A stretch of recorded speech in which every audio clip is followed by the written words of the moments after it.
You are now entering the Book It Zone.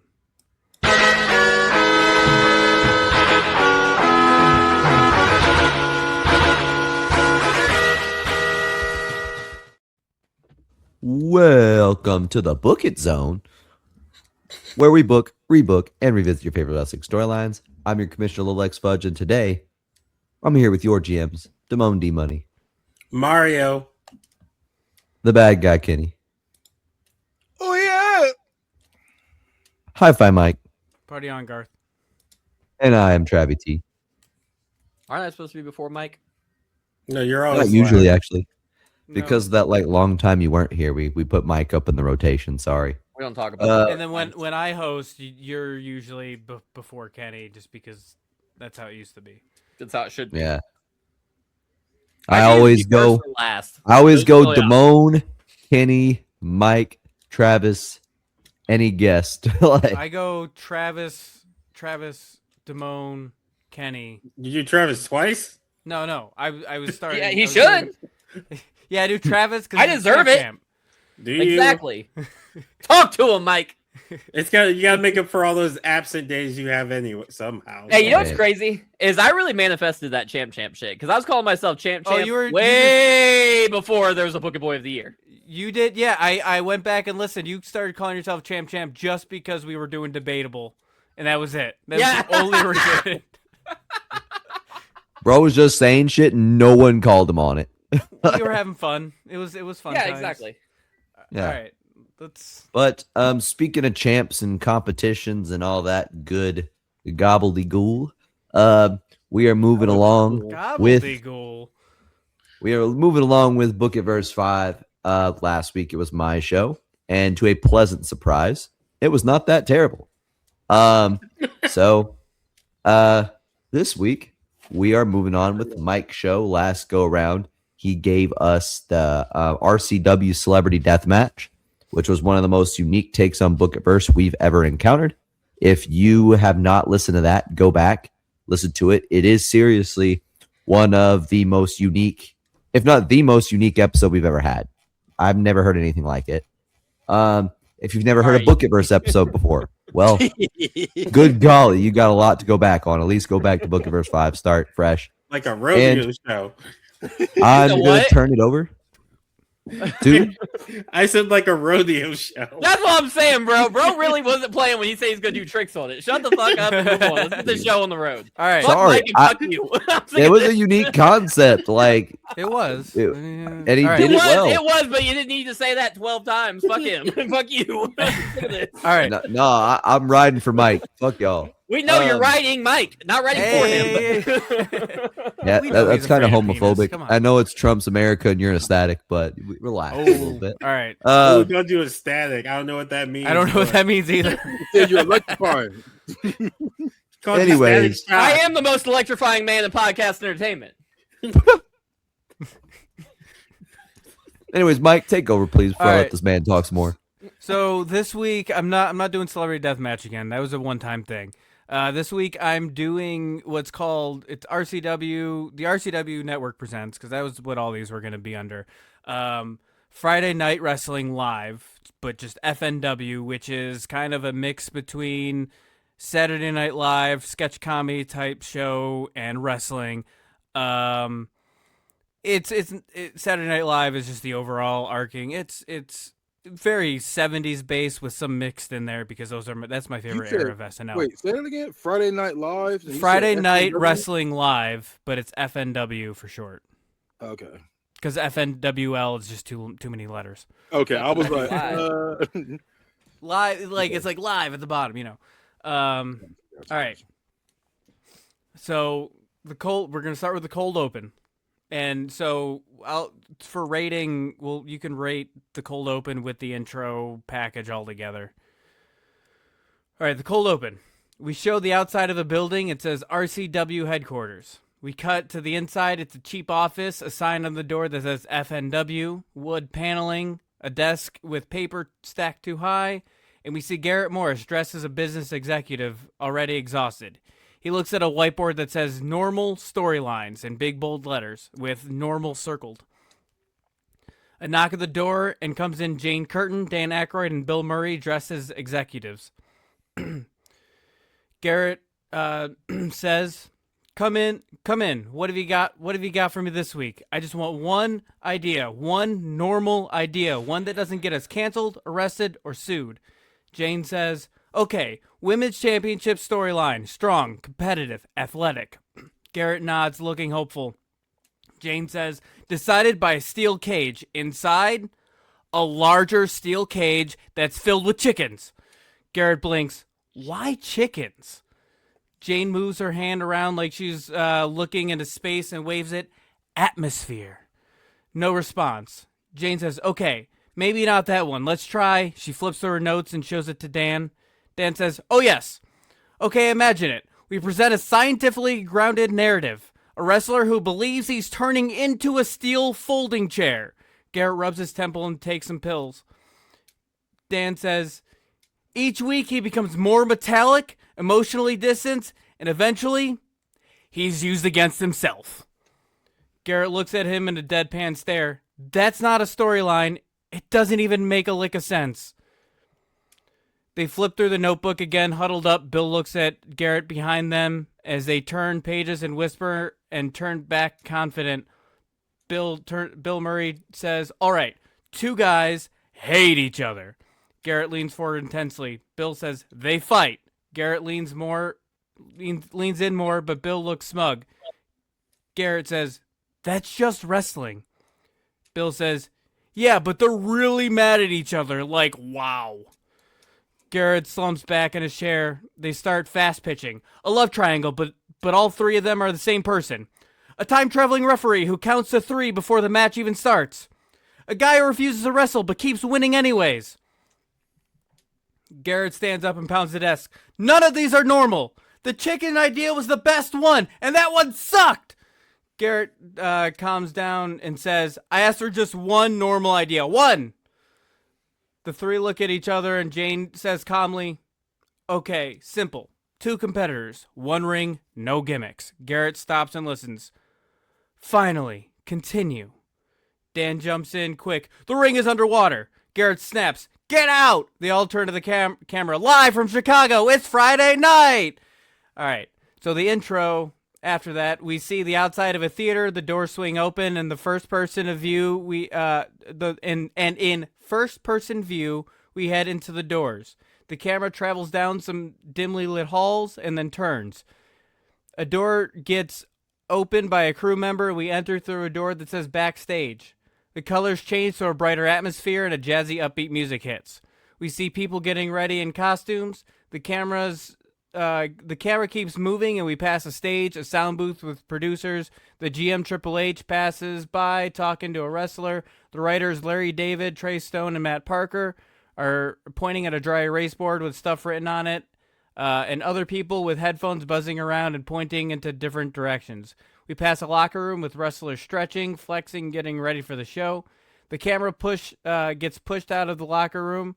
The camera then gets pointed in a direction by a PA, and we head out into the main stage area where we see a wrestling ring and a stage for sets. And a camera points to the front row to show a theater of people watching and clapping. Don Pardo, live from Chicago at the RCW TV studio. It's RCW Friday Night Wrestling Live. Tony Schiavone, welcome everyone to RCW Friday Night Wrestling Live, broadcasting from the RCW studio, Stage S. I'm joined tonight, as always, by my broadcast partner, Corey Graves. Corey Graves says, Tony, I say this every week, but I mean it tonight, and we're in for one hell of a show. Tony looking at the Tony says, looking at the lineup, I'd say anything can happen, Corey. Let's kick this show off. That's the end of the cold open pre-intro.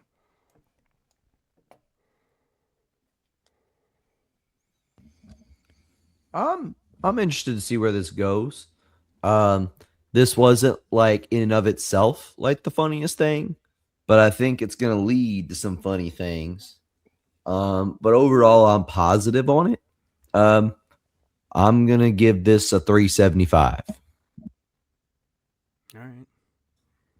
So I think it served its purpose. Like it signified that we were doing like an SNL sort of thing. The jokes weren't really hitting for me, but I really don't know. Besides Dan Aykroyd, I don't know who the other two people You don't know are. who Bill Murray is? Oh, Bill Murray. I forgot you You said don't know Bill who Murray. Jane Curtin is? Nope. No. Yes, you do. I guarantee you do. I might, but I don't recognize it by I the don't name. know who she is, probably. You would do. Have you seen Third Rock from the Sun? Nope. Yes. It's the one that John tall Lithgow one? was into. Oh, okay. I know who that is. Okay, yeah, I know who that is. I didn't know she was ever on SNL. Yeah, she was Had no on the clue. first iteration of SNL. Yep, no clue. But I don't, like I said, the jokes weren't really hitting for me. Also, But, Garrett Morris. He's a legend. I don't know who that is. I only know Garrett Zach Morris? Morris in that. Garrett set. Morris. Garrett Morris from remember Stan from Martin, the old Okay. dude. Yep, I do know who this is. Okay, yeah. Okay, He's yeah. also on Jamie I Foxx don't know show. him from. Yeah, I don't know him from either one of those shows though. Yeah, Oh, I I know, know. from Jeffersons. That's what it is.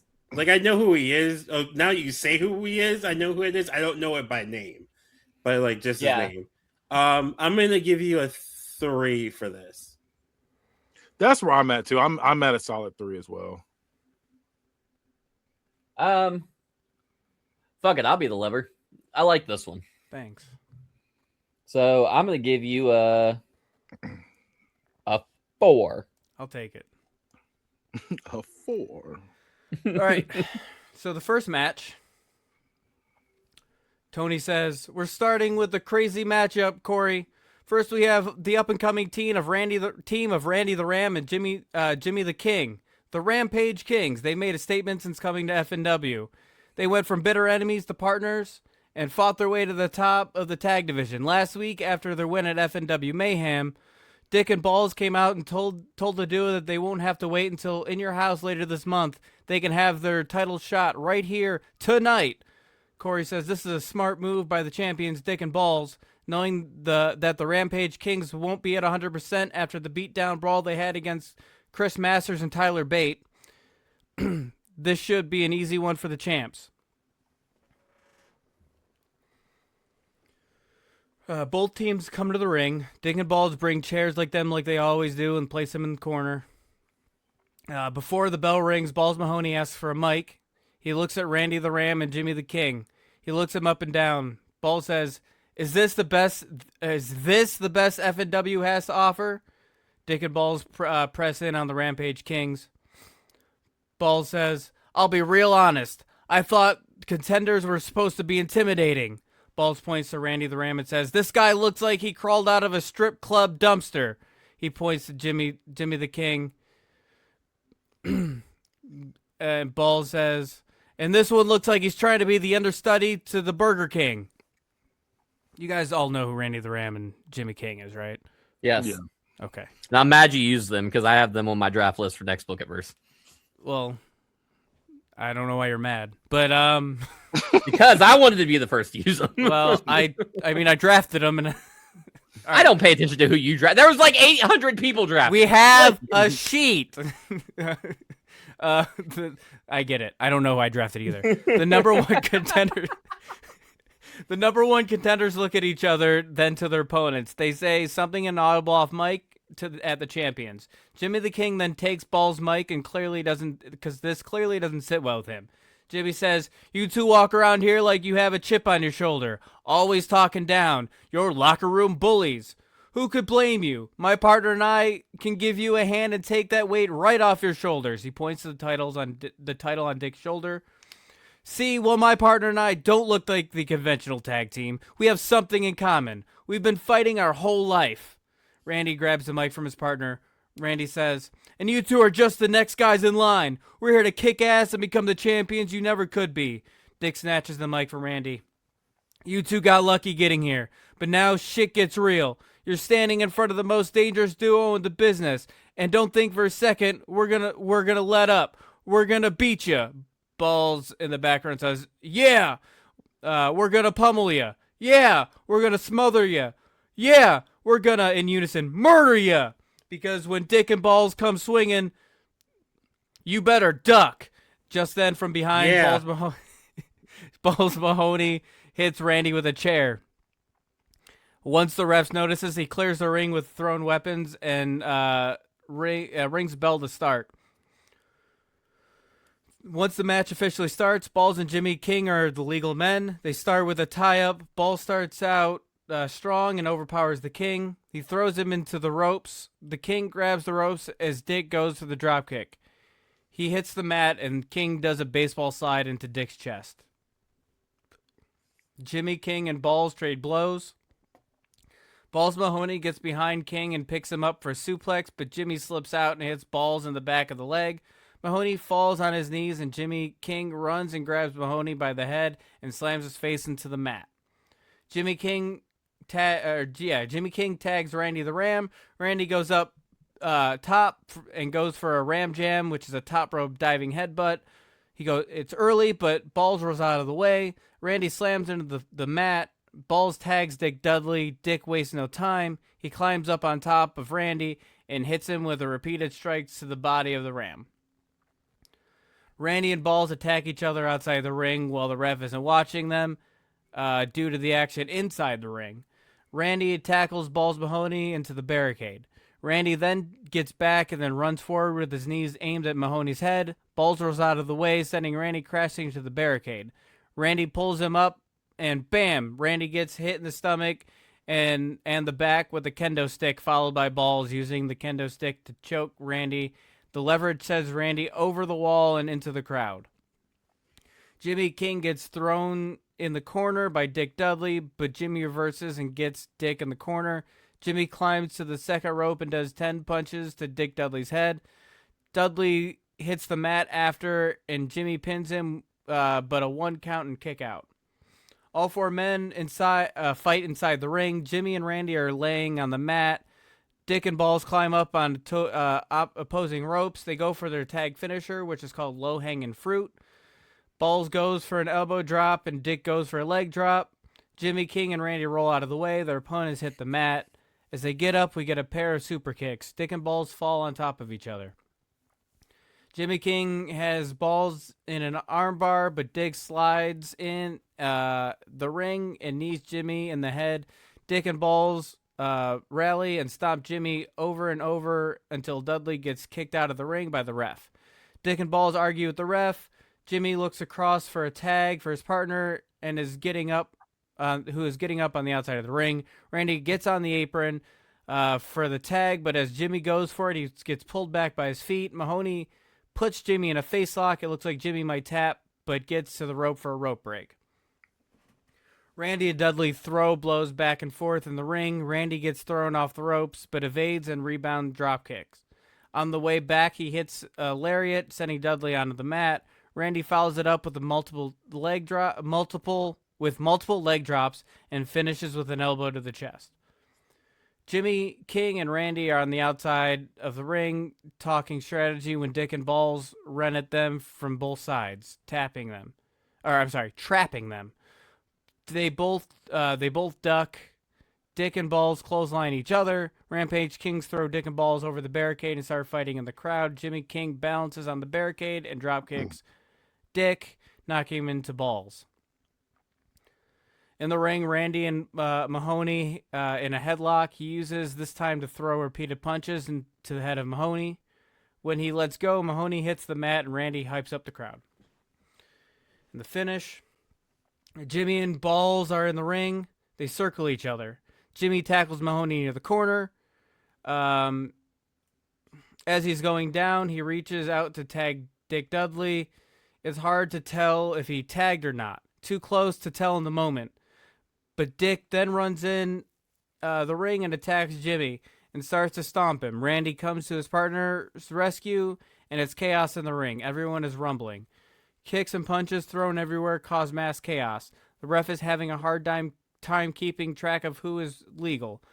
Once they separate, Jimmy hits a crown kick to Ball's head, knocking him to the corner, and he slams onto the mat, and Jimmy pins him. On the opposite side at the same time, Randy is hit with a total penetration, which is the double arm choke slam and tiger bomb combo, and he pins him. The ref starts counting as both teams have a pin at the same time. Once the 3 count hits, the bell rings. Both grab their partner and help them up. Everyone's looking around, and each team is raising their arm, not knowing the other was pinned. The ref has the titles and walks past Dick and Balls and hands them to the Rampage Kings. They look shocked as did Dick and Balls. The new champs celebrate as Dick and Balls argue with the ref. Then they throw the ref out of the way. Dick slides out and they get chairs. And then they beat down the newly crowned champions before getting separated by referees. That's finish. Question: Were Dick and Balls heels before this, or was this their heel turn? In FNW, they've been heels. Since they've come to FNW, they've been heels because they were champions at Massacre. Basically, they looked at this as the opposite of promotion, downgrade. So they've just been. So they're only heels. So on FMW, I've had them. In FNW the whole yes. On this show they've been heels the whole time. Okay. Before I had it, they were whatever I needed them to be at the time. I feel like they were baby faces usually. Probably, but they're heels. They were baby faces over the Young Bucks, at least. Yeah. No, they've been baby faces the whole time. Well, they're heels now. First time they've been heels. I mean, who would root against the old Dick and Balls? Like I said, they're angry they got sent down to FNW. The match was really good. The promos were okay. I'm gonna give it a 4. Cool. When the balls start swinging. Yeah, that's where I'm at too. I'm at a 3.75 though. I didn't really like the promo like that, but I did like the match.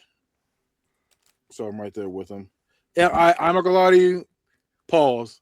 I'm starting to get a little Dick and Balls fatigue. Well, I figured as I was writing this, but I was looking at, I was like, this makes. When I wrote this, it was. I'll be honest, this was supposed to be a completely different concept, but I already had the match in, so I was like, I'm not changing this. That's fine. That's just just letting you know. Dick and Balls sliding in and out is crazy. Yeah, that was right? crazy. Yeah, I love that promo. My and like that stuff. My actually issue was with the alignment change. I don't like that they're heels now, because I think they're too funny to do as heels. I just don't think it's the desired crowd effect. However, I liked the match. I like this act. I like the catchphrases you used for them. It's not perfect. I think I'm docking what I'm docking from the 5 for the fact that they're heels. But I'm going to give this a 4.25. I'll take it. Hell yeah. I'm going to give it a 4 again. I'll take that too. Is that everybody? Yep. Kenny, what'd you give it? 3? 3.75. I'll take that too. All right. Here's this next is a segment. We come back to in ring and we see Bill Murray as he's dressed up as lounge singer Nick. So he's going to be referred to as Nick for the segment. Nick says, "Ladies and gentlemen, welcome to the one and only Chris Jericho." Nick sings Jericho's theme song, I become the Judas in my mind. He points to the crowd and winks. "Ladies and gentlemen, especially ladies," wink and point.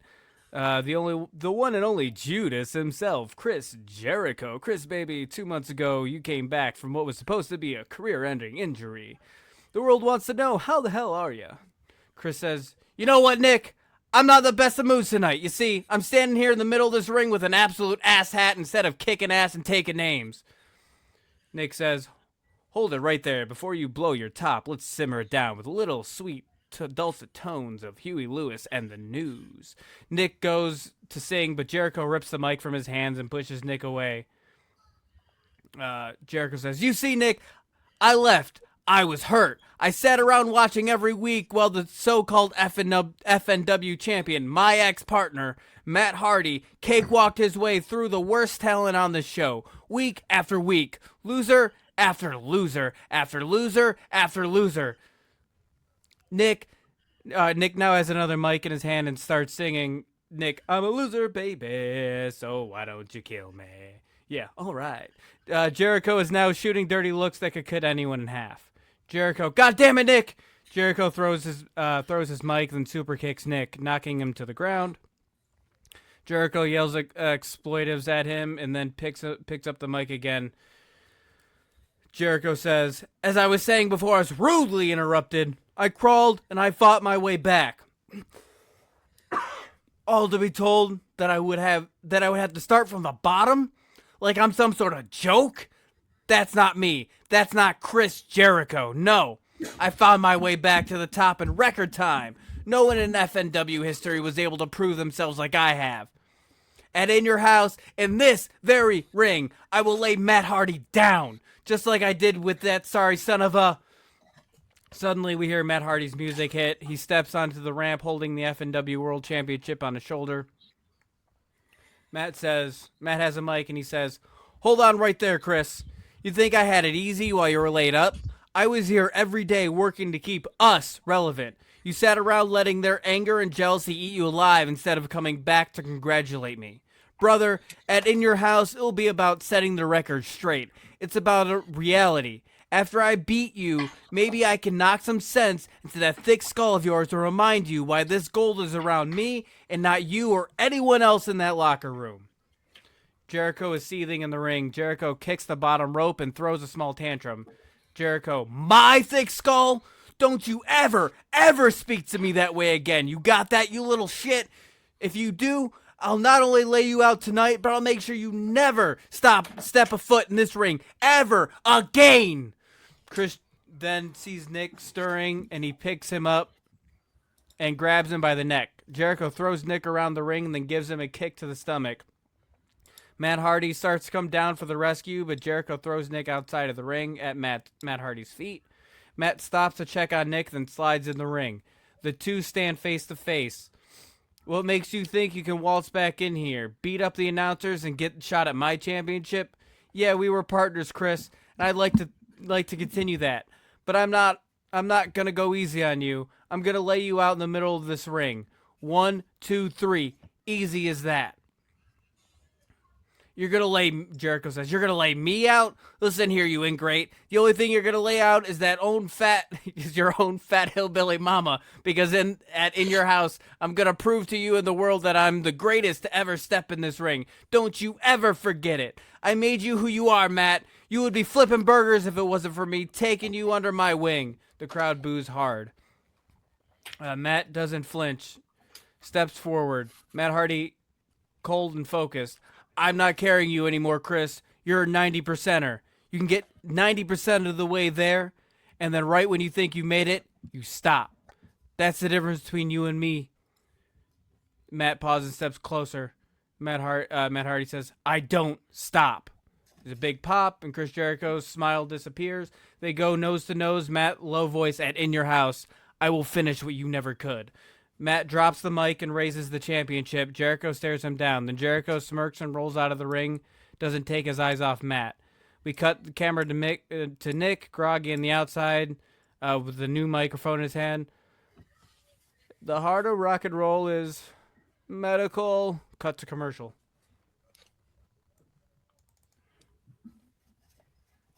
Wait, what was that end? I'm confused. Basically, it's lounge singer Nick singing Huey Lewis and then asked for medical. Okay. The heart of rock and roll. All right. Real quick, who is the lounge singer Nick again? Bill Murray. Ah, He's I thought it one of was his characters. I thought it was Dude Love, the way you were doing his promos. Oh, no, it's very similar. He's like, swinging 70s guy who sings at lounge. This had some really funny moments, but this also had some real lows for me. I thought it was like the beginning was the best part, and then it got worse with time. So this is kind of like I like the previous two segments. I didn't love this at the end. It was funny at first, but then as it started getting toward like Jericho and Matt Hardy, I was just like, yeah, some of these promos kind of like like a Disney Channel movie playing wrestlers. That's kind of what it felt like. That's always what I get is feedback. I want you to know. When you go corny, you go full corn. I don't know how to put it. Like, I don't know what were you trying to do with that's what I always get is feedback, because I feel like if that's what you always get is feedback, then no. That's how for writing. It's how I write dialogue. Okay. Disney Channel. What I mean is like sometimes like the insults you write are like so soft between your wrestlers that it sounds like they're censored. Does that make sense? Like, like we got people talking about like fucking borderline killing each other, or like I said, saying some of the most John like said you're a horrible bottom two things. promo.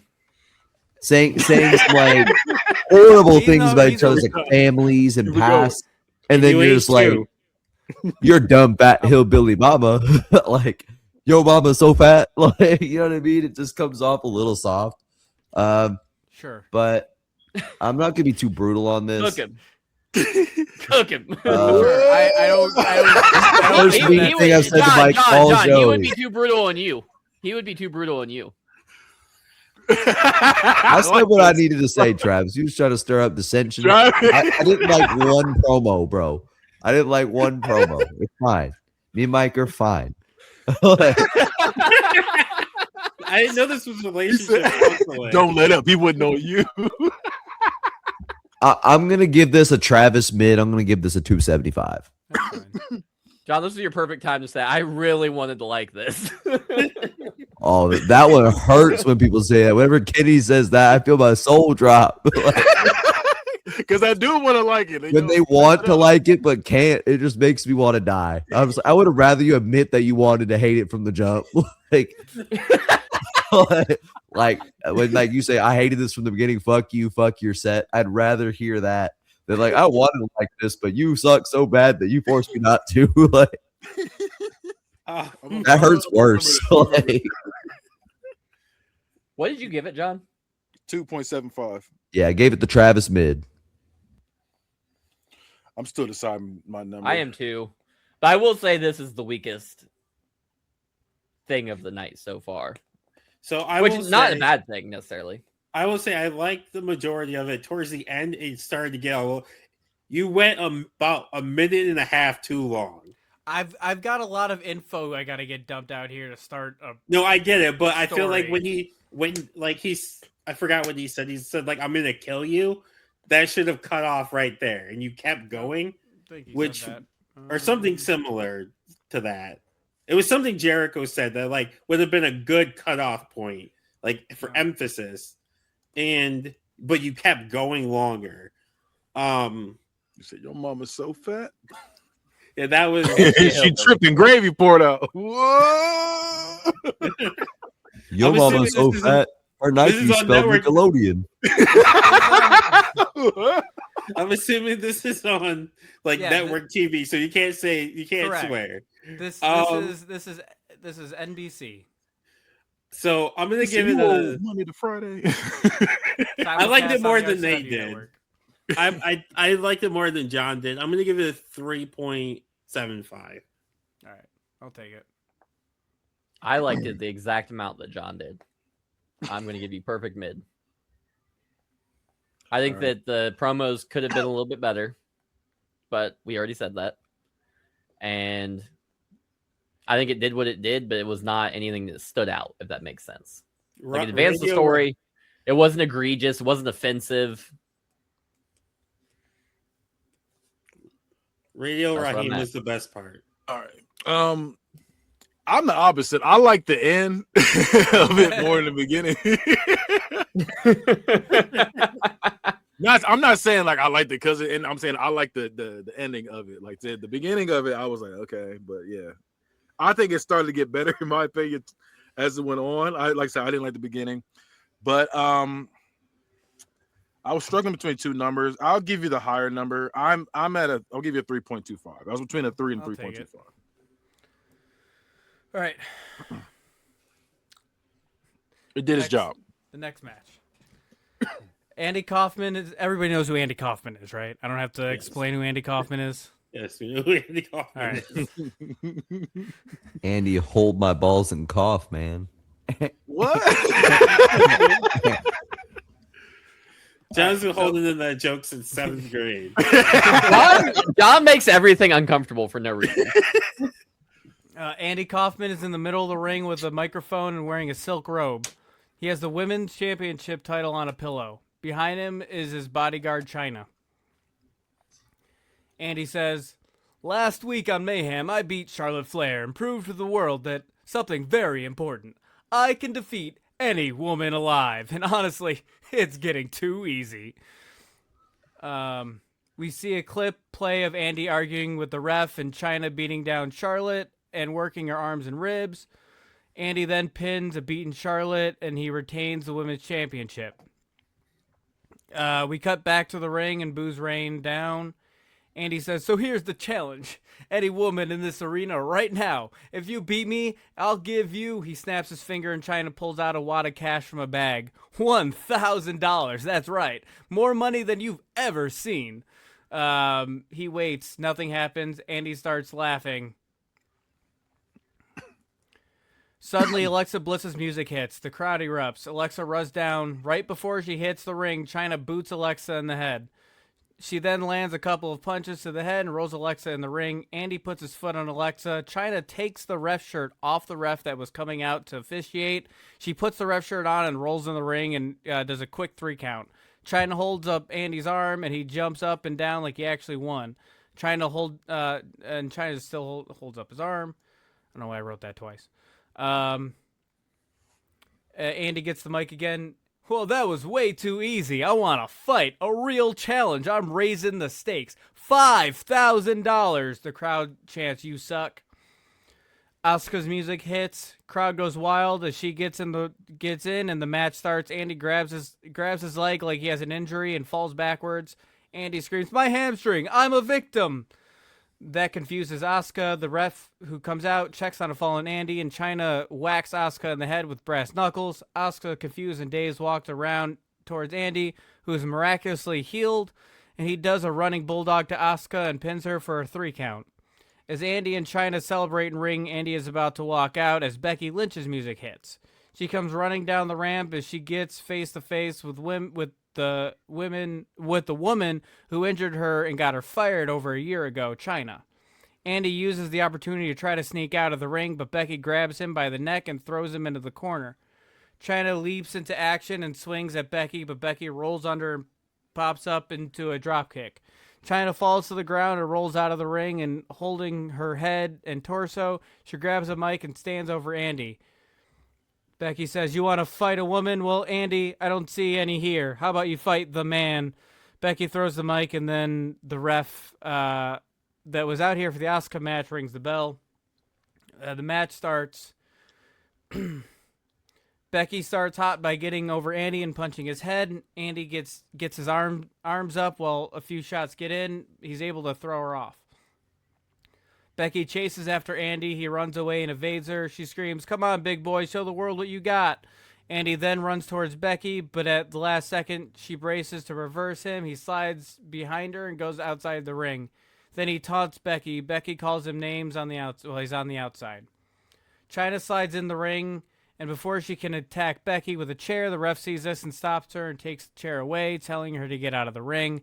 Becky turns away to see what's happening, and as she's distracted, Andy slides back in the ring and hits her with a double axe handle, then follows up with a running bulldog, slamming Becky headfirst in the mat. Andy then kisses both of his hands and raises them to the crowd. As Andy turns around to attack Becky, Becky's already up and hits Andy with the clothesline. She follows through and hits the ropes. Andy stands back up and gets hit from behind with another clothesline. They hit the ground and Andy gets put into a label lock, pulling his chin and arm. But before it can get locked in, China puts Andy's foot on the rope. The ref calls for Becky to release it. Andy shows that he isn't useless while him and Becky trade blows.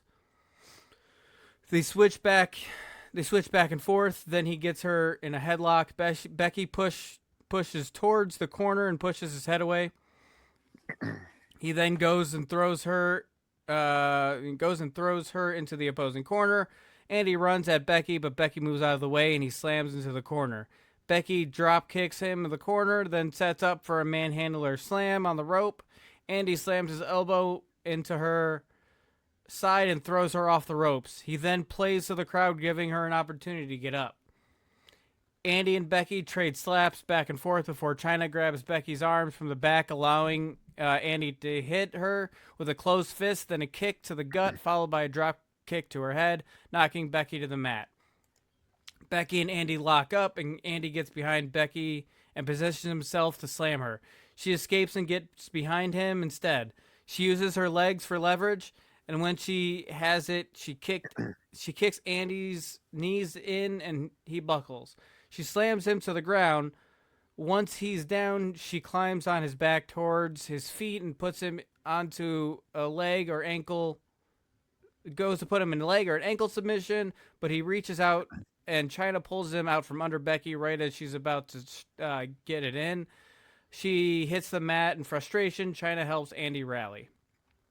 Andy lands some blows to Becky's torso, ending the combo with a sleeper hold. Becky leverages and throws Andy forward. His back hits the mat, and she bounces off the rope and baseball slides into him. Becky gets Andy to the ground. This is the finish. Becky gets Andy to the ground and goes to finish him with a disarmer. She gets his arm and goes to pull. Chyna slides in the ring again, causing a distraction. Andy keeps tapping, but the ref is distracted. Chyna gets in the ref's face, but doesn't touch him. Becky gets off Andy and then pushes Chyna and gets the ref's attention again. Andy is now back up with a chair. The ref turns and takes it from him. Chyna grabs Becky and pulls her outside and kicks her in the gut. She lands a pedigree to Becky on a steel chair and rolls her back in the ring. The ref turns to see Becky on the ground, and then Andy steps on Becky, walks over her, pushes down on her chest, and then turns while he's still on Becky. Then he puts his foot on her for the pin, the 3 count, and Chyna comes in to give him his title while pushing the ref away. They both give Becky another kick before leaving. That's it. So, I like this. Until the end. The wrong person won. Well, I feel like this was okay. I feel like this would have been a good spot to have Becky overcome. I like the you want to fight a woman, but now instead you're gonna fight the man. That was fire. The match itself was good. I get what you're doing with Chyna as the bodyguard. Especially with the history of Becky, makes sense. But like I said, I feel like this is a spot where Becky should have won. I want to say when I originally wrote this, I was writing a pay-per-view, but then I broke it up into weeklies. So you would have got that payoff immediately. Obviously, you can only grade me on what you got, though. Right. I'm going to give it a 4. Okay. I'll take it. I have a question. Yeah. Is it so? Are we getting it week? Is this what we're getting for the rest of the Book-It-Verse? Yeah, you're going to get FNW for the rest. Gotcha. I'm still thinking about my number. I wasn't aware that's what I misunderstood at the beginning of the show. It was too much for me to write 5 completely different shows. Yeah, no, I hear you. I definitely understand that. Anybody else want to go? I already went, so Yeah. I know. I said I need to think about my time, and nobody spoke, so I was like, It's another. I'm kind of in the middle on this. This is like. I want to point out that Andy Kaufman did this in real life. He did fight women on TV and Yeah. matches. Yeah, I know that. He And, was and I World think it Intergender was. champion. yeah. I like this okay. That's about where I sit on it. I was trying to find something if I thought it was spectacular, thought it was hilarious, thought it was bad in any way, and it just didn't stand out to me. So it was just right in the middle. So I'm gonna give this a mid of a 3. Okay. I'm going last. Travis, you go. I liked it, but I didn't love it, if that makes sense. I think it's better than what John just said, but it's not as good as your first 2 segments. I'm I'm gonna go with 375. I'll take it. All right. You ready, Mike? No. I gave you a 5. Oh, thanks. I really enjoyed this. I did. Thanks. I had literally no problems with it, especially because at first I didn't like the end, and then I was like, okay, this is a weekly, so it's gonna continue. So that's why I was like, okay. So I had no problem with that. So building up to Becky Lynch probably beating them at the PLE or pay per view, whatever you got going on over there. Yeah, I'll But spoil it. Yes, you just don't know how yet. But yeah, I had no problems with it. I liked everything he had going with it. I like the alignments. I like the actual match. The promos were actually good on this one. The other ones I wasn't really feeling like that, but I did like this one a lot. All right, cool. Thanks. Yep. Travis, what was your number again? 375. All right, so let's go to the next segment. We come back to Goldust sitting in a black and gold velvet chair, with a black curtained room. The title card says Goldust Movie Club.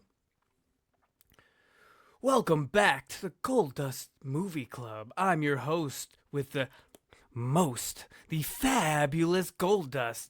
Tonight we dive deep into Lucha Cinema in preparation for the new movie El Santo versus Nacho Libre.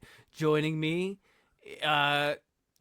tonight, joining me is the tortured poet himself, Raven. Thank you for You sound like joining me. the radio guy again. Yeah, this was completely not what I rehearsed 4 times. Go ahead, try it again. I like that. That's the part I like. I'll just pick up from here and just see if I can fix it. Okay. I know we've had our misgivings and misunderstandings in the recent past, but I hope this olive brand sets the record straight. Do the bite. What? Do the bite. Pan out the show. John Belushi dressed the roar. Dressed as Raven. John Belushi. Everybody knows who John Belushi is. Yeah. Okay. the better Belushi. John Belushi dressed as Raven, sitting in a slouch chair with his arm draped over the back of it. Belushi raises his head slowly and says, "I walk through the puddles of yesterday. The candles of existence flickers. The abyss stares back. Catering is out of meatballs. Quote the Raven, nevermore." Goldust says, "Oh, we are committing tonight, aren't we? Very poetic. Raven, tell us, which of the El Santo movies are your favorite?" You know he's been in over 50 classic movies. El Santo versus The Brood. El Santo versus Ice. The classic team-up, El Santo and Lincoln versus the Werewolves. My personal favorite is El Santo versus the Juggalos. John looks at Goldust.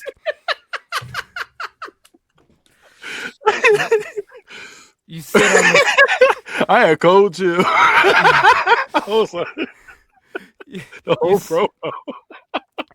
You sit on a throne of velvet lies. Cinema is but a prison. I am the warden. All films are pain. All sequels are suffering, except for Police Academy 3. Quote the Raven, more or less.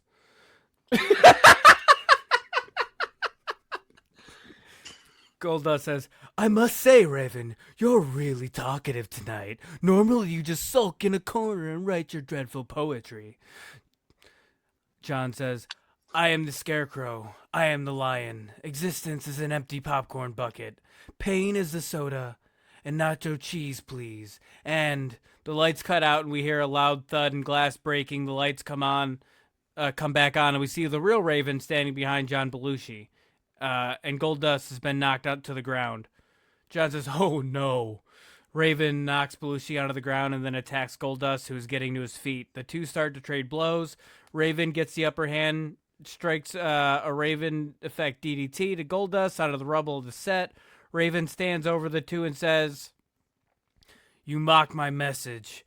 You parody the scars. I am not your punchline. I'm the ending you don't survive." Belushi starts to crawl away, but Raven kicks him in the ribs and knocks him back down. Raven then turns to Goldust and gets in his face on the ground. Quote the Raven, nevermore. The officials run in and take Raven out. That's it. That's the end of the segment. Do the bite.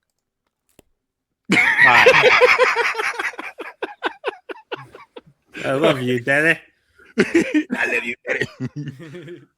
Yeah, it's a 5. That was hilarious. Yeah, That's the I already best said segment 5, so but far. nobody popped. But it was a 5. Yeah, that's the best segment so far. It's another 5. Hey, hell yeah. All right, yeah, 5 all around. Hell yeah. I was like, Kenny gotta give it a 5 or a 5.50. He said he had Yeah. no whole Quote the fucking- Raven more or less was so funny. Bro, I Especially said that's the sequel upset Police Academy 3. That shit was peak. Mike was in his Like, bag here. He was trying to. He was He offended was. that Kenny said he's not funny.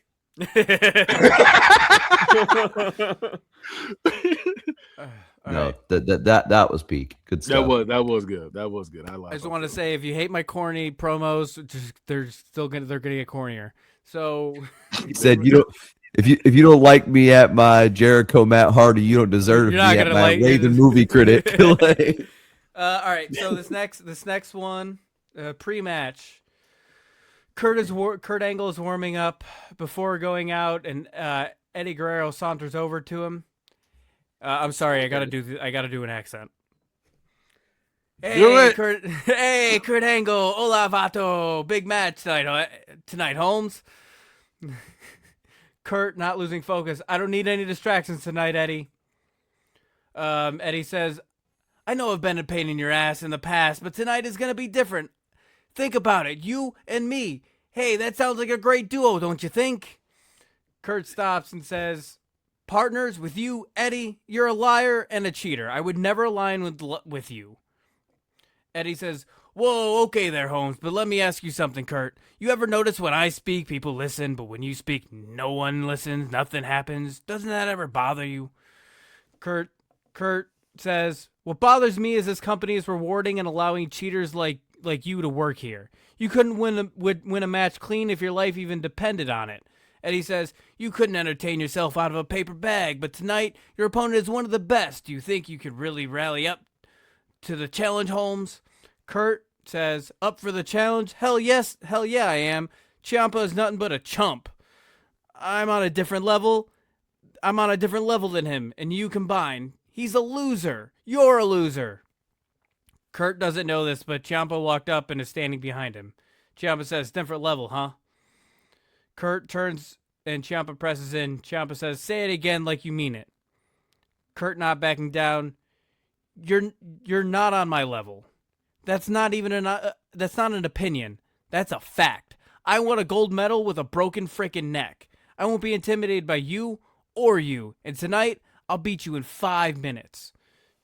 Ciampa says, you won't last 5 minutes.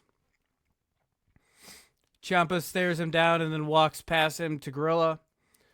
Eddie is laughing at the confrontation, puts his hand on Kurt's shoulder. Looks like you made him mad. He laughs and Angle looks annoyed. He pushes Eddie's hand off him, then turns away to walk to his match.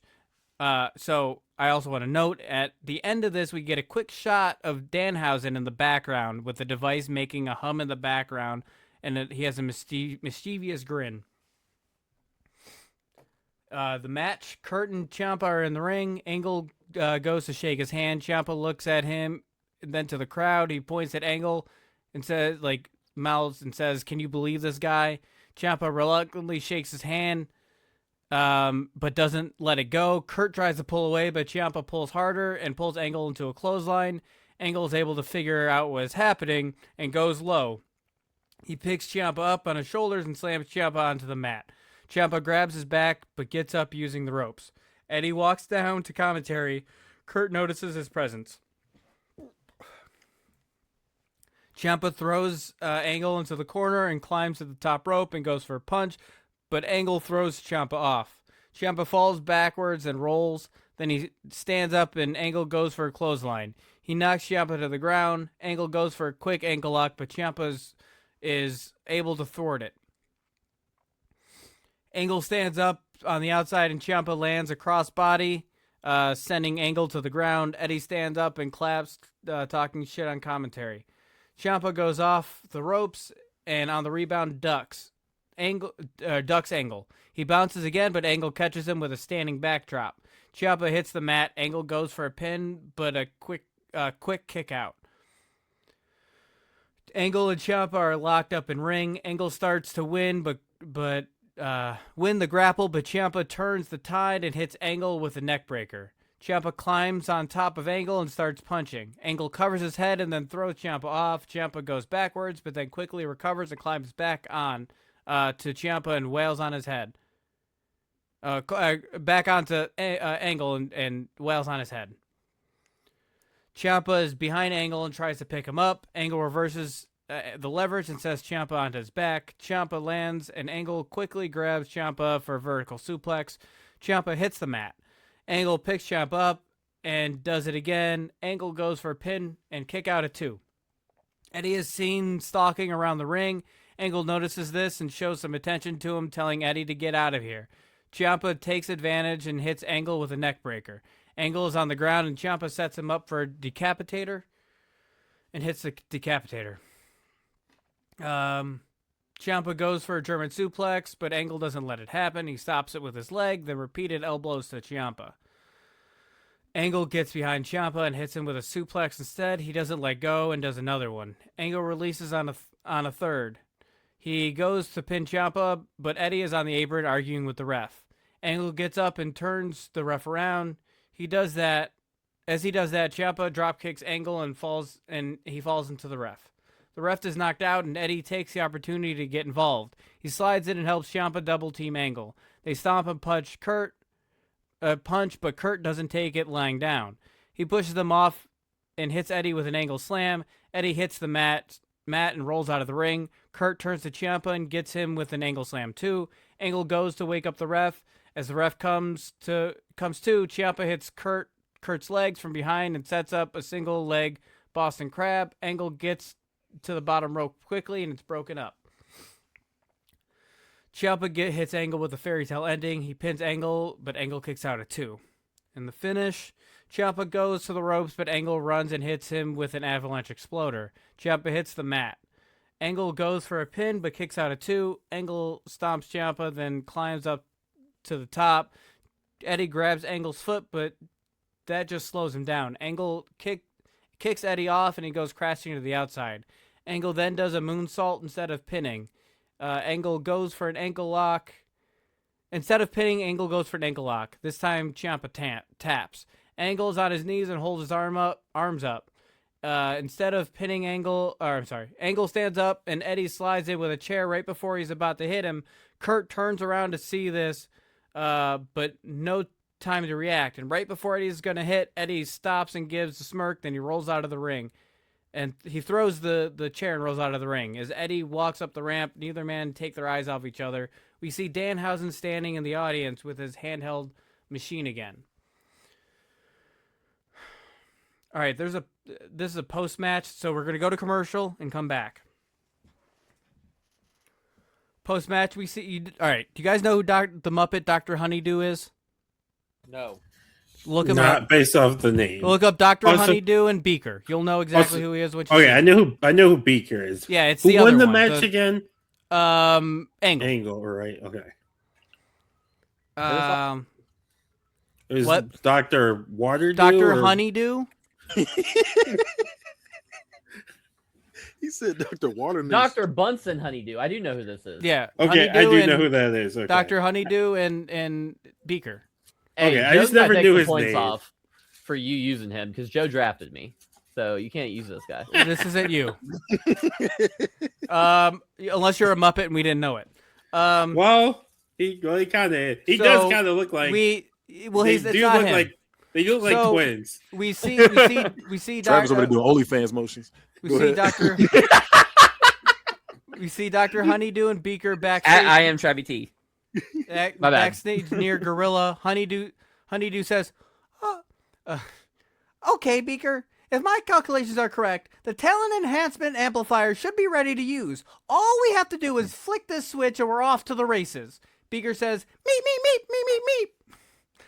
Honeydew says, "That's right, Beaker. This device will enhance all the superstars' talents in ring and amplify their emotion, making every match a $5 match or $5 match." Honeydew then puts a pair of goggles and Beaker covers his eyes. Honeydew flips the switch, but nothing happens. He does it a few more times, but nothing. Honeydew inspects it and notice the power source is missing. That's strange. On that cue, Danhausen comes up behind them with a jar that says "Curse Energy." Danhausen, your enchantment machine lacks energy. Very cursed, very powerful, very evil energy. I have some right here. He grins and hands Honeydew the jar. Honeydew is reluctant and skeptical to take this. Danhausen drops a little bit of the energy into the machine, and the arena lights flicker, turn on and off. And Beaker screams, "Beep!" Honeydew looks at the jar longingly.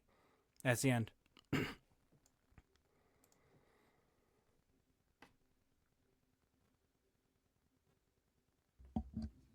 I popped for Honeydew. Yeah, I'm fucking with the Dr. Honeydew too. I mean, we got 3 people with head shaped like Travis in one segment, so I'm enjoying that. My head is just head shaped. What do you mean? With nothing on it, it's just that pure round Egg like ovular shape. But I mean, you can't go wrong with Kurt Angle and Ciampa. I think most around this was good. I think the worst part was Eddie talking to him in the beginning, but everything else afterwards, it was going to be a hard thing to set up. I'm gonna give this a clean 4. I'll take that. your Eddie accent sounded like Cheech and Chong. I was thinking that same thing. I'm gonna give it a 3. Like it's Okay. like the match itself was good. The other stuff I could take it or leave it, so I'm just gonna give it a 3. Yeah, that's where I'm at too. take Yeah, that. That's the fine. match was the best part to me for this one. I like this. Hey. I'm gonna His give great grandfather was in it. I'm gonna give you a 4.25, but I with a stipend of an extra quarter for a 4.5 because of Honeydew. Hell yeah. Honeydew appreciate that. earned you a whole quarter. Hell yeah. You said we both like potato spuds. All right. Us bald brethren got to stick together. I just like the name. So name the Spud. next segment is Spud McKenzie. the next segment is the Weekend Wrestling Update. We see Chevy Chase sitting at the Weekend Wrestling Update desk. Oh wait, do I still have it on here? Give me a second. Pause, Hey, fuck please. Chevy Chase. Well, this Yeah, is I put up a 0, you this see. is 1970s Chevy Chase, so he's not bad yet. No, he's still bad. I feel like yeah, once you're bad in this timeline, you're bad in all timelines. It's Nah, like Charlie that's Haas. not how that works. Charlie Haas. This is when he was calling Richard Pryor the N-word. That's around that time. This is Oh yeah, he was, yes, no, 1970 you're right, Kenny. Fuck him. No, this is 1975 Chevy Chase on SNL specifically. Shut the When fuck you- up. So you call him the N-word and a jive turkey. Chevy the character. All right. You better not call me a jive turkey. We see Chevy Chase sitting at the Weekend Update desk. Chevy is on the phone and says, No, I understand. I don't think emotional support clown is something that insurance covers. He looks up and sees the camera and gives an uncomfortable chuckle and hangs up the phone. Chevy says, Good evening. I'm Chevy Chase. In the top story this week, DPW owner Ted DiBiase Jr. has beaten his legal troubles and returned to doing what he does best, collecting things that shouldn't belong to him. TDJ has been buying up smaller promotions like some sort of bargain bin Thanos. Except, instead of wiping out half the universe, he's eliminating promotions you didn't know existed, can't remember, and quite frankly, might already be back. Coliseum Showdown Wrestling had an event last week. We wanted to send someone to cover the event, but it was over before this joke. In TCW news, officials say they reached out to Mick Foley for comments over the recent passing and received the same response as last time. Nothing. He shuffles his papers. Terry Funk announced he isn't dead and will continue to wrestle. At this point, death is more of a scheduling conflict for Mr. Funk. Chevy looks down at his cards. Oh boy, shit. Cowboy shit. And in King of Combat Season 2, in King of Combat Season 2 kicked off with a 16-man tournament to crown the new champion. We sent Lorraine Newman to cover the first round. We were told, which is it's still going on. Lorraine, how's it looking out there? Cut to Lorraine now sitting as a seated skeleton in her normal reporter outfit, holding a mic. Silence. Back to Chevy nodding. Shuffle papers. Early reports say the pacing has not improved. Beat. Officials say the tournament is expected to conclude sometime between now and eventually. You're talking spicy. And He finally, is. Dwayne Johnson has been traded from BBW to DPW, where he has reportedly dropped his signature catchphrase "Bofa," which I'm told stood for "Bofa D's nuts." A joke that audience described as brave, confusing, and please stop. He shuffles papers. He now debuts a new persona, the Tribal Chief, prompting fans to nickname him, looks up, deadpan, Rocky Reigns. Because nothing says fresh start like becoming someone else who already exists. Chevy straightens up and smirks. And now to explain the trade and creative direction behind it, we go to our wrestling analyst, Vince Russo. Cuts next to him. We see Keenan Thompson dressed as Vince Russo. Insanely staring at the camera. Bro, listen to me, bro. Okay, you got The Rock, right? Huge star, bro. Hollywood box office charisma coming out the pores. So what do, bro?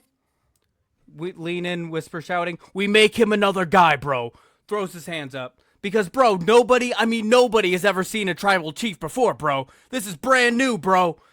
And the Bofa thing, bro, that's heat, bro. That's nuclear heat. People hate it? Good, bro. That means it's working, bro. Points at camera. So now you take the heat, bro, and you strip it away completely, give him a gimmick they already seen, bro, and now they're confused, bro, and confusion equals ratings, bro. That's booking, bro. We cut back to Chevy Chase staring blankly. I regret asking, and that's the news. He looks at camera. Have a good night and a pleasant tomorrow. I'm Chevy Chase, and you're not. Pull away and fade out. Hey, This is bold. I love roasting our products on there. I think that shit's funny. Yeah, Well, Mike, we go ahead could and get get a away with it 5. with you. I like your audacity. He could get away with it Yeah. with you. 'Cause I mean- hey, you and Joe, he should be making fun of, but he way too low on that leaderboard to be talking about my pacing. I mean, I got to be nothing to fair, he lose. did the worst. He did the worst thing on like Kenny's show, like, which granted was also the worst thing on my show. The Rock is That's just the a thing. hard That's draft the thing. pick. He just made fun of y'all's characters, and then he just made fun of me. Like he wasn't No, talking I'm about making my fun of the promotion having a long show because it is that's all. He's a heavy. It is long. All right. So yeah, you we'll getting a start 5. That's funny. with 5. Thanks. Okay. All right. It wasn't a 5. I ain't gonna do that, but it was good. I'll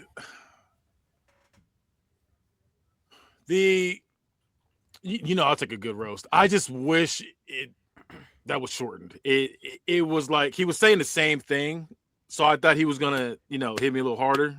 That's what I was waiting on. He just kept saying, No, that's Hey. the thing is, yeah. "Yeah, that's why I was It's like, Vince okay. Russo. That's how he sounds to me. No, I get that, but I was saying the actual like, oh, he's just being tribal chief. We already had a tribal chief. He's like, Well, by the way, we already had. So he was like, he said like 6 times. So that's why I was like, okay. Oh, yeah. But so yeah, I just wish that was shorter. But I did like it though. I did like it. So I'm gonna give you a solid. I'll go to 4.5. I'll go to 4.5. I had to think about the number I was going. I was going try between a 4.25 and a 4.5. I did enjoy this. I just wished that part was a little bit shorter. Damone, let me hear your score. So some of the jokes hit, some of them didn't. I'm gonna give it a 3.75. I'll take that. I went back and listened to everybody's first round, and then as we got second round, I was like, I might as well put some of these jokes in here too. I'm gonna go a 4.25. I'll take it. Thank you. I didn't dislike anything about it. It just wasn't perfect, if that makes sense. You know what I mean? Like it wasn't. I feel like I'd have to be like ribs hurting, laughing to get a 5 Okay. on just a comedy promo by Chevy Chase. Like, You know what I mean? I mean, I try to like I said, it's fuck Chevy Chase, but I was trying to like push that to the side to hear out his story and everything. I'm So, just saying, like, Here's this how isn't like even wrestling unk I anymore. am. I barely know who Chevy Chase is, and I don't know why it's fucking. What'd he do?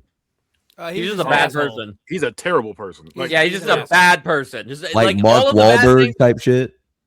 Like Not old like beating person someone. Yeah, not entertainment quite as shit. violent, but He's worse a, as a he's a personality. narcissist. Also, this isn't the fuck Chevy Chase podcast. I mean, Yeah. it is, but it's not. So, like, we can just use Google for those. Like, Hey, I just wanted to ask It's just fuck motherfuckers him. you saying it. I don't. Sorry I for feel wanting to learn on air. You know what I mean? With Chevy Chase is one of those people I separate him from his characters because unfortunately he's in a lot of my favorite. but the problem is it bleeds over because he does those same like he called it N word. Yeah. I already have one tab open for Dr. Honeydew. I gotta pull one up for Chevy Chase He now. doesn't do it in SNL.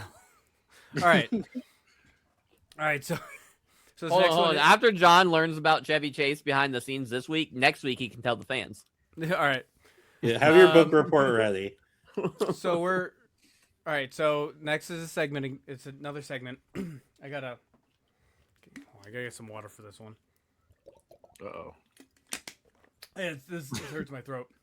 All right, we cut to a segment. Cut into a house on Christmas morning. Snow outside. The living room filled with presents under the tree. We get an Aykroyd as a narrator. Do you remember the magic of Christmas? The joy, the warmth, opening the presents? This year we bring you a new tradition. Blam! Out of nowhere, Macho Man elbow drops the tree. Narrator. This year, enjoy Macho Man's new album, Macho's Seasons Beatings, with all your favorite classics like Let It Snap. The weather outside is frightful, but your bones are so delightful. Let it snap, let it snap, let it snap into a Slim Jim. Ooh, yeah. Jingle Bell Rock. I'm sorry, Jingle Bell Lock. Jingle bell, jingle bell, jingle bell lock. Twisted you up like a ticking clock. Dig it. Have yourself a savage little Christmas. Have yourself a savage little Christmas. Oh yeah, make the Yuletide tap. We cut back to Macho Man in the studio singing these songs. We pull out him holding up Dan Aykroyd over his head while he's doing the narration. Featuring timeless holiday classics reimagined for the modern audience. Silent night, yeah, deadly night. Elbow drop from the top. Deck the halls with tables and chairs. Fa la la la la la la. Ooh yeah. On the first day of Christmas, Macho gave to me a Slim Jim in a pear tree. The narrator speeds up along with text on the screen showing a bunch of song titles. Aykroyd says, order now and you'll receive not one, not two, but 12 CDs jam-packed with full bone-crunching holiday classics. But wait, there's more. Order now and you'll receive a limited edition Macho Man bandana, a life-size cardboard cutout of Macho Claus, and a variety of holiday-flavored Slim Jims. Cut to Macho Man talking camera. Oh yeah, this Christmas will be the cream of the crop. Mistletoe on top. Bonesaw that tree and bring Macho Man to your family tradition. Aykroyd says, call now to order Macho Man Seasons Beatings and receive a free snow machine out this summer. And then the fast narration, 12 disc set and Macho Man Seasons Beatings and everything you see here for $49.99 plus shipping and handling. Write checks and money order to the address on the screen, brought to you by Mainway Toys. That's the end. Candy cane flavored Slim Jim is crazy. 5. Hey, It was hilarious. It made sense. It was funny. Yeah, I liked it a lot. It's the best thing so far. Thanks. I enjoyed it. I didn't like it as much as the last thing. I'm giving this a 4.5. I'll take it. I'm at a solid 4. I'll take it. On this one.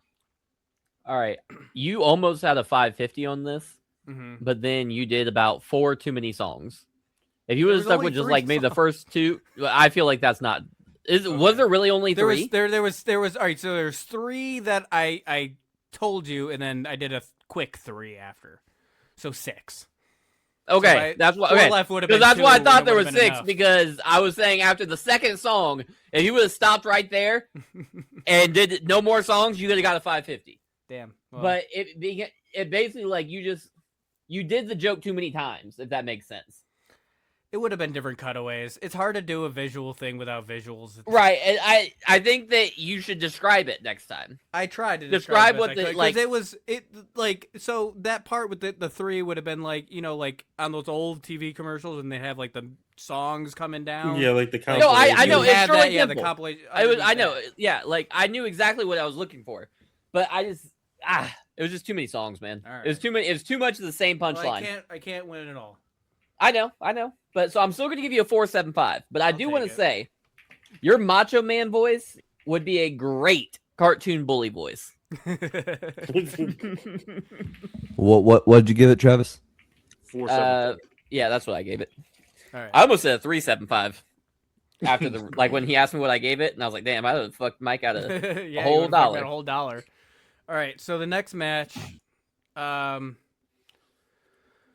before the match, Macho Man actually comes down to the commentary team to talk about his new Christmas album, and he brings a boombox and a sack of CDs to hand out. During the entrances, this is the commentary. Tony says, "Coming up next is a match for the FNW TV Championship. Cody Rhodes defends against CM Punk. Punk, once the GM of RCW, now back in the ring, going for gold." Macho Man says, "Let me tell you, Tony, the only gold is when my Christmas album hits gold on the charts. Oh yeah, the greatest Christmas album of all time." Corey says, "I hate to admit it, Tony, but track 3, Oh Holy Fight, it's pretty catchy." CM Punk and Cody both come to the ring, making note of Macho Man being there. Tony says, "The TV champion is an important piece of FNW, Corey. Each week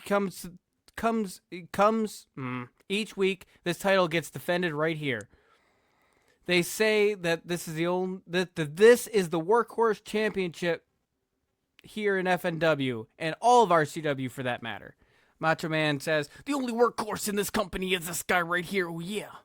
Tony says, "If you're referring to yourself, I haven't seen you in the ring in more than 6 months. Hard to call yourself a workhorse." Macho Man, "I work harder in and out of this ring than anyone. How dare you question me? Don't you forget it, Tony,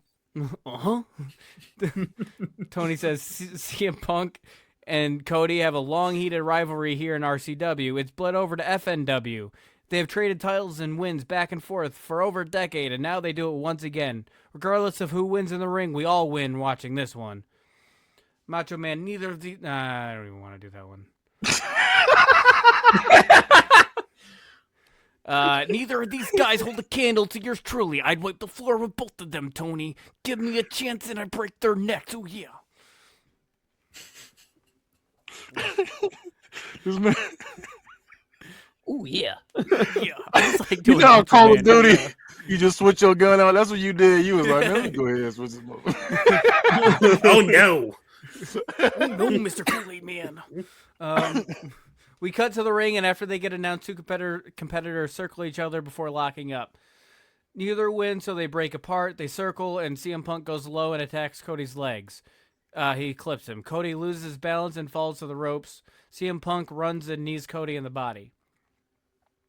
CM Punk hits Cody in the corner with knees. Punk rolls back after the attack and then runs and hits Cody again with a knee to the head. CM Punk plays to the crowd and points over to Macho Man and does the go to sleep taunt. When Punk turns back to Cody, Cody hits Punk with a kick. Punk and Cody brawl. Punk gets Cody against the ropes and open hand slaps Cody multiple times. When Cody lets go, Punk clotheslines him over the top rope. Cody hits the mat and stands up dizzy when CM Punk comes flying through the ropes and hits Cody with a suicide dive. Cody goes for a flying head scissors takedown, but Punk keeps Cody up and throws him into the corner. Cody bounces off of it and hits the mat. Cody sits up and Punk hits him in the head with a grounded dropkick. Punk goes for a pin but kicks out at one. Punk sets up for a Michinoku driver, but Cody slips out. Cody gets behind Punk and hits him with a reverse DDT. Macho Man says, "You see here, this is the disgrace of a match, huh? They need the Christmas tones of yours truly. I'm the man, Tony, and you better not forget it. If I was in that ring, neither of these chumps would be able to walk by now, huh? You know, you never know where the Macho Man is coming from. From the back, from the front, from all the sides. I'm a one-man army, oh yeah." Cody body slams CM Punk, then runs off the ropes and goes for a leg drop. CM Punk rolls out of the way, and Cody hits the mat. CM Punk picks Cody up by his head, puts him into a Punk handle slam. Punk covers for the pin, but a quick kick out of 2. Punk sets up for a cloverleaf, but Cody kicks him off. Both men go to their feet, and Cody super kicks Punk. Punk falls back to the corner. Cody does a cannonball, squashing Punk in the corner. Cody does an Alabama slam to Punk on the ramp on the outside. Cody goes to follow up and grabs Punk's head. Punk grabs Cody's arm and punches Cody's gut. Punk gets the upper hand and rolls Cody into the ring. Punk gets in on the far side. Once Cody starts to get up, Punk hits a Shining Wizard. Punk has Cody up on the ropes, set up for an inverted Pepsi plunge, but Cody pushes Punk off. Punk hits the ring, then Cody hits a diving moonsault. Cody goes for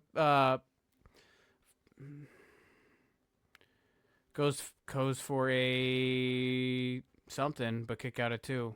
I don't know what a punch. I don't know. A disaster kick. Yeah, let's go with a disaster kick, but a kick out of 2.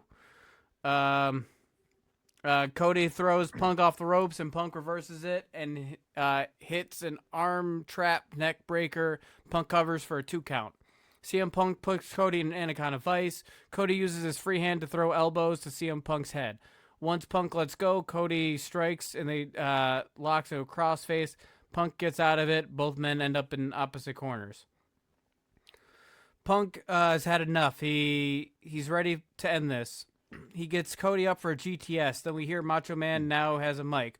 "Oh yeah, this one goes out to all my macho heads out there. If you want a real entertainment over here, look over here. This load of crap. This is a load of crap, and I'm here to help you out. Dig it? There's no one more entertaining than I am. Oh yeah." Macho Man then stands on the ring apron and is back to the two in the ring. He throws CDs into the crowd. Punk doesn't pull off the GTS because he hesitates because of Macho Man. Cody slips out and Punk goes to yell at Macho Man. Macho Man takes a drink of something, then spits in Punk's face, and then he gets off the ring. Punk tries to wipe his face, but Cody Rhodes takes advantage and hits Crossroads. Cody pins Punk, and we get a 3 count. Rhodes celebrates with the title, and Macho Man laughs while holding his new Christmas album above his head. That's it. All right. I'm probably gonna be the hater on this one. That's fine. Yeah, I didn't really enjoy this one like that. I did like the Macho Man before, but I feel like it was just a little overdone. Like how we said earlier, like it just kept going. So I'm gonna go with the 2.25 Okay. on this one. So I'm not gonna go ridiculous, but it's a little. I'll go a little less than mid. Yeah, I got Macho Man overload, fatigue, whatever you want to call it. I feel like we didn't necessarily need all the cutaways to Macho Man. Well, it was I'm trying like the cutaways were me trying to say what's going on. No, I get it. No, I get it, but it just, even if I was watching it live, it'd be very distracting after a while. That was the point. Well, yeah, I get it, but it's distracting for me as the person trying to watch the match. It's distracting of me watching the match. I'd be more focused on Macho Man's commentary as opposed to the match itself. Yeah, this is again. And I get what you're doing to do the like setup for Macho Man versus CM Punk, but like I said, just having the Macho Man's, I wish there was space between the commercial. Yeah, I get that. I couldn't find anywhere to put it. The order was just so locked in, and this was. I'll be honest. This is the last thing I booked him in. I wrote the segment and then decided to roll it in together. Yeah. So if there was space in between, it would have been better, a commercial, but. A commercial from a commercial. I mean, it was a fake infomercial, and then yeah. I'm gonna give it a 2.75.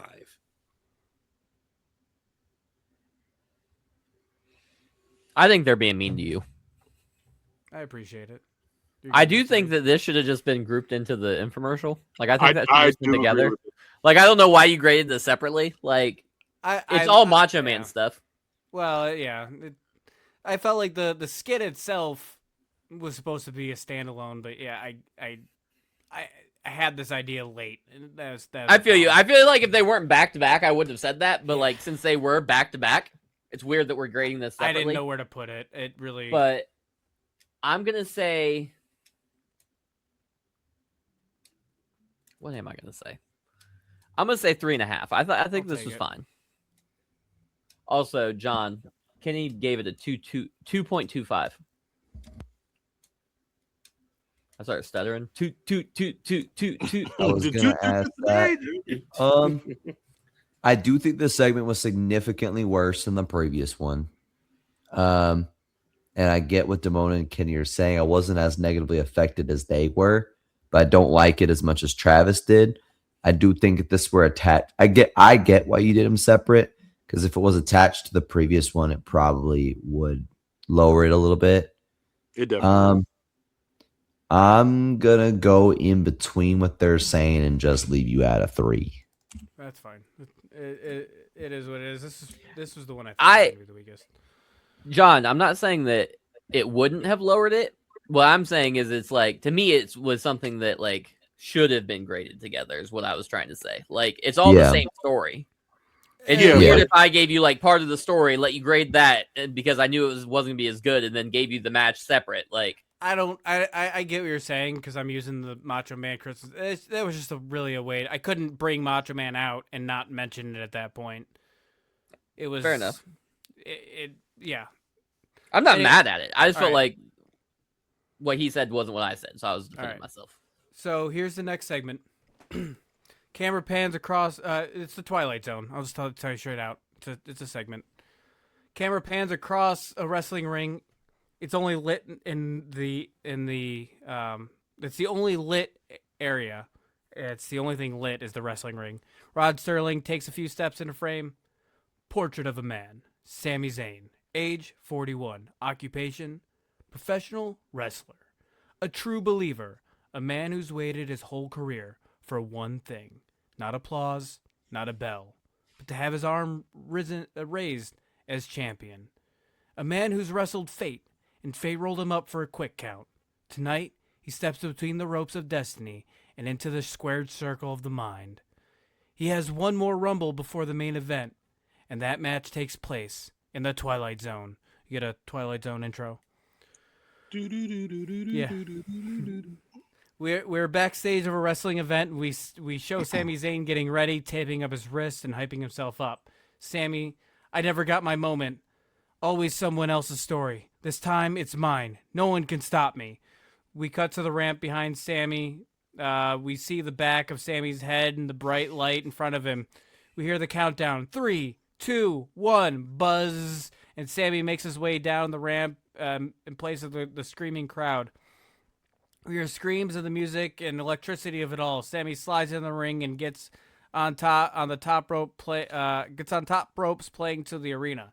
We see Sami fighting. It's hard to make out the other wrestlers. We just see movement, impact, and shadows. A few spots. Sami ducks a punch. We get an exploder suplex, and the camera shakes for impact. Sami gets hit in the corner with punches. This is all in black and white, by the way, in case you weren't sure. A haluva kick to the corner, shot from behind Sami. Sami throws a clothesline. Sami gets him and hits his back on the mat. Gets hit and hits his back on the mat. Sami does a drop kick. Sami's in the corner and screams across the ring, come on, let's go! And he runs forward for a haluva kick, but Sami falls backwards from an impact. Sami is exhausted. He struggles to stand, the buzzer goes off, and before Sami knows it, he goes for a blue thunder bomb. But he gets turned around, falls over to the top rope, and grabs the top rope and tries to pull himself up. He dangles, but before he knows it, he gets bumped and slips and falls to the floor. He sits there staring at the cold ground, holding his head, crying, then screaming he couldn't do it. I had it! He still couldn't win. He will never get his shot.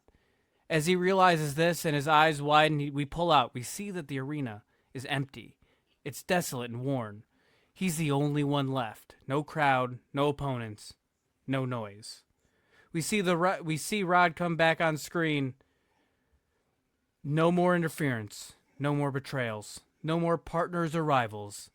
A man who spent his life believing the world was holding him back, only to discover that even in a world where he stood alone, he still couldn't get out of his own way, because sometimes the final opponent is the one you never see coming. Doo-doo-doo-doo-doo-doo-doo. That's it. I actually really like that. I'm gonna give it 5. I don't see anything wrong with Hey. it. It was good. It felt very Twilight Zone, obviously. Yeah, I liked it. Thanks.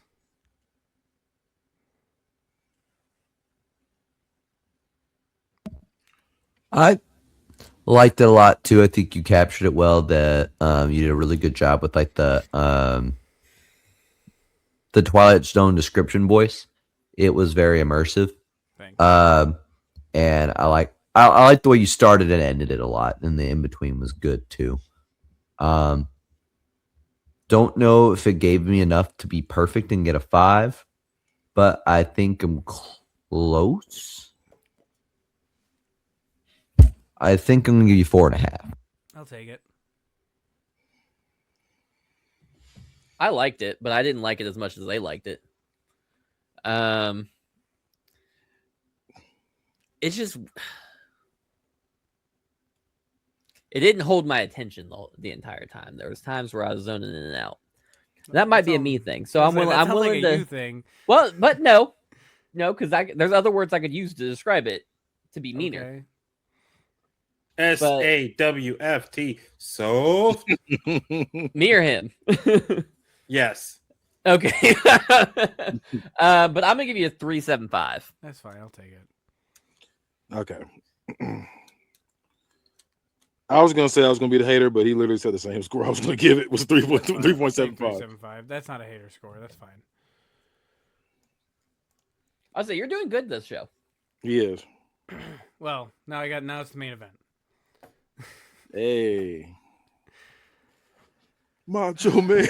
Macho. No, it's If you get three Macho Man segments this close together, man. there's no, He said there's that's no zero. Macho Man's gone. We're good. Then Zero starts to wake up. He says, not Macho Man, it's Macho King. Yeah. It's Bonesaw. Macho King and the Jimmy King. Oh yeah. All right. Main event. Tony says our final match of the night is a non-title match. The champion Matt Hardy is taking on Johnny Gargano. While this match isn't for the title, it's still important for the champ to come away looking strong.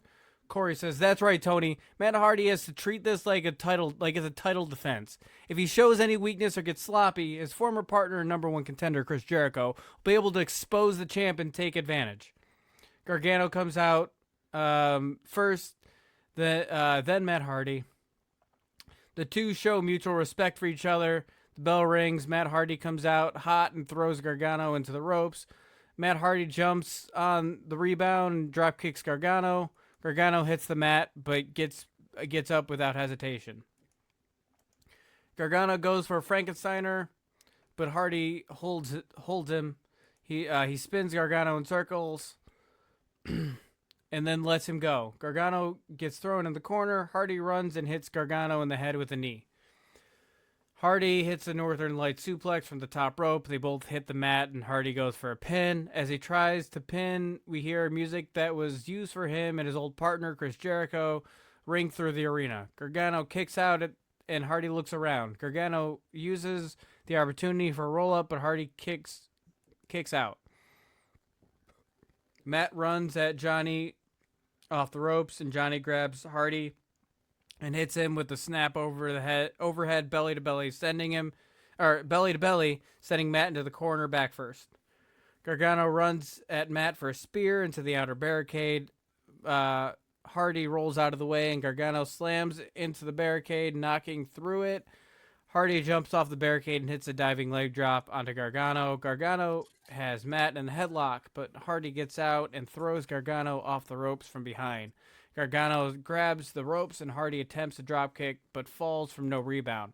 Gargano turns around and does a middle drop kick to Hardy's head, then rolls back and off the ropes with a baseball slide. Gargano goes for a basement forearm smash, but Matt Hardy moves out of the way. Gargano is on the mat when Hardy drop kicks Gargano. Gargano goes for a step up enziguri, but Hardy sidesteps Gargano.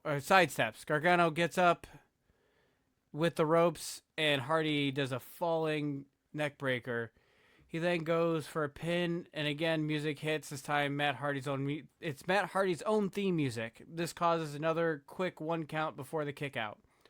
Gargano does a lawn dart, throwing Matt into the turnbuckle, follows up with a striking knee. Matt falls out of the corner, and Johnny jumps off the top rope when Hardy stands and goes for the diving Hurricane Rana, but Hardy shifts the momentum and turns it into a sit-down powerbomb. He again goes for a pin, goes to pin Johnny. This time we hear parts of the in-ring confrontation Matt had with Jericho earlier that night. Johnny kicks out at 2. Johnny goes for a clothesline, but Matt turns around, turns it into a side effect. Hardy goes for a pin, and once again, music hits. This time it's Jericho's music, but no one comes out. Johnny kicks out at 2.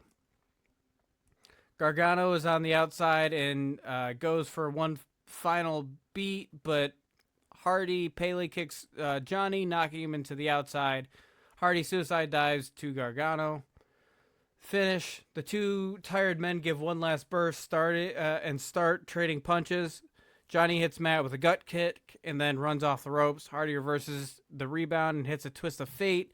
Gargano hits the mat lifeless. Hardy goes for the pin. This time, all the clips that were playing earlier are now playing at the same time. This doesn't stop Matt from getting the 3 count. Matt Hardy raises his hand, gets his hand raised, and he expects his music to play, but Jericho's plays instead. Hardy looks down the ramp and no one comes out. He turns around and Chris Jericho's behind him. He comes through the crowd. He attacks Matt and starts beating on the battle-worn champion. The two fight, take it to the crowd. They fight in the crowd until they end up on the skit stage. They fight through the stage, and Matt jumps off the desk from the cold open earlier, and Jericho drop kicks him. Jericho throws Matt into the desk afterwards. They keep fighting and then fight going up the side stairs to the roof of the carousel-shaped stage. They fight near the edge. Jericho puts Matt in a headlock. Matt gets free and pushes Jericho forward. Matt runs at Jericho, but Jericho gets him in a DDT. Matt's head hits the wooden platform. Jericho pummels Matt. Jericho grabs Matt by the head and then looks down to the floor below. Jericho says to Hardy, "I made you, and I will end you." And it throws Matt Hardy off the stage roof onto tables set up on the floor level. Jericho stands on the stage roof and looks down to the broken Matt Hardy as the medical team and officials come running out. Jericho's smirking. That's the end of the show.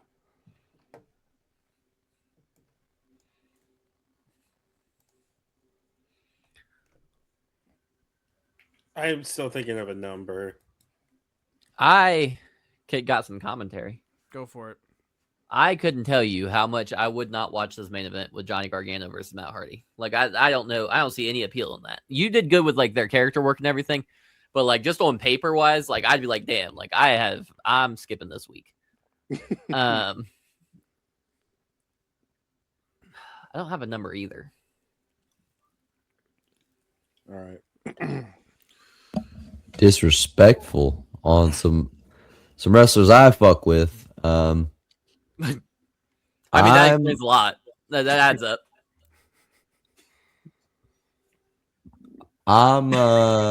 Ignore that willingly. He told you talk to the hand. In the most flamboyant way possible, too. He did. That's it. Be gone from me. I like the matchup, especially if both are in their prime. I know we kind of think, like, when you think of Johnny Gargano versus Matt Hardy, we're thinking like 2026. We're like, one's washed and one is fighting washed allegations. I've never given a fuck about either one of them. But both in their prime, they both have a lot to offer. Do they? And I like what you wrote. I think it's far from perfect. Like this is not the most locked in I've been to your show, but it was a good match. I'm gonna give this 3.5. I'll take it. Was it so? You said that there were like scenes cutting or whatever, right? Like that were like the cuts and stuff. Was that part of the like? Is that explained in here, or did I miss it?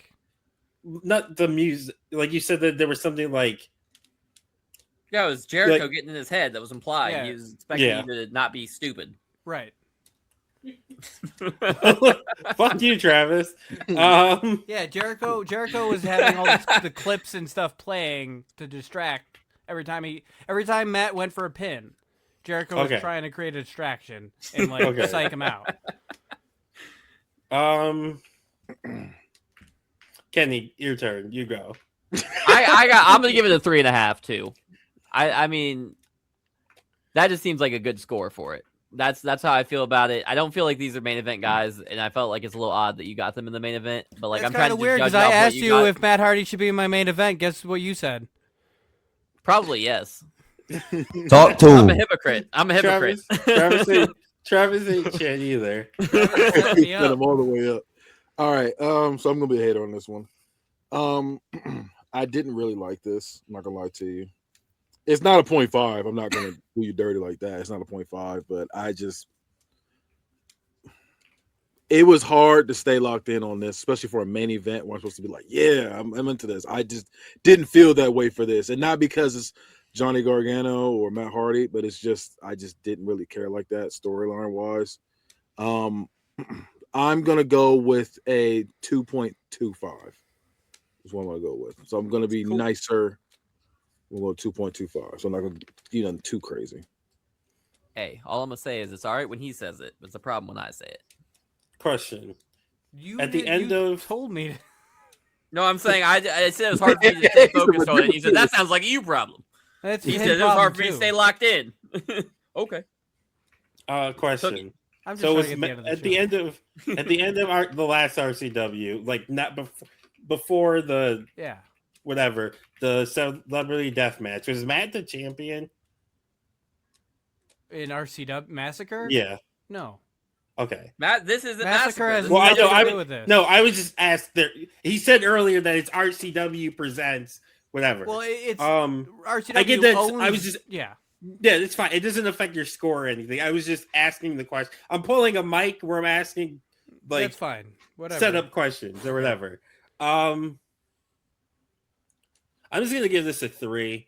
Okay. Like the match itself was good, but nothing like to write home about. Like it's not something I would like rewatch. I do get what you're doing with the broken thing. I'm glad somebody picked up on that. Yeah, I picked up on that. No, I got it. I heard it. I didn't feel like it needed to be like called out. Well, I figured I'd make this wacky somewhere in here, so I get where you're going for that. So yeah, I'm gonna give it to get 3. wacky after this episode with this feud. Oh, okay. I thought you meant the whole show. I was like, this is not wacky? No, this feud it starts out pretty straight, but I'll pull the curtain. It's gonna get. I was born in the wackiness, molded by it. You know how stressed I was just now when he said that? He's expecting this to get isn't wacky. Huh? This is a straight show. Oh my god! Actually, it was gonna be wackier than this. I promise you. I think you are at the sweet spot of wacky. Like, look at your score, bud. I don't know what it is. Let me know what it is when. Before Joe. You had a great show. Kenny's the hater right now with a 3.61. There's no average. Which is a great score. Yeah. Yeah. I mean, you got 3.93 from John and Damone and a 3.98 from me.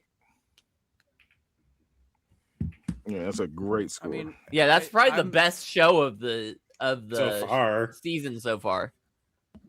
Yeah, that's got me worried. Is. All right. Well, I mean, I'm glad you guys enjoyed it. I worked really hard on that one. I know it. I got to do a quick turnaround, so don't know if the next one will be as good. Why you gotta do a quick turnaround? Well, I mean, You have 7 weeks. I mean, unless No, more longer than that even. Well, say unless you decide to push yours back a bunch again. No, I mean you have like 2 months to write. That's not a Yeah, quick but turnaround. you tell me that yes, 2 months right now. But what's gonna Yes. happen is a month and a half is gonna sneak up on me. You know what? That sounds like a you problem. Yeah, it is. I never said it wasn't. He's throwing it in his face. All right. I'm glad So- you guys liked it. I hope Joe likes it. I think this might be something hopefully up his alley. I think Joe will fuck with it. But to get this sucker wrapped up, Mike, can we find anywhere? Nope. Fuck this guy, anyways. D Money, what about you? You can find me in all the bullshit, including stuff owned by the living piece of shit Elon Musk at D Money Book It. So it's D Money spelled out. Book it.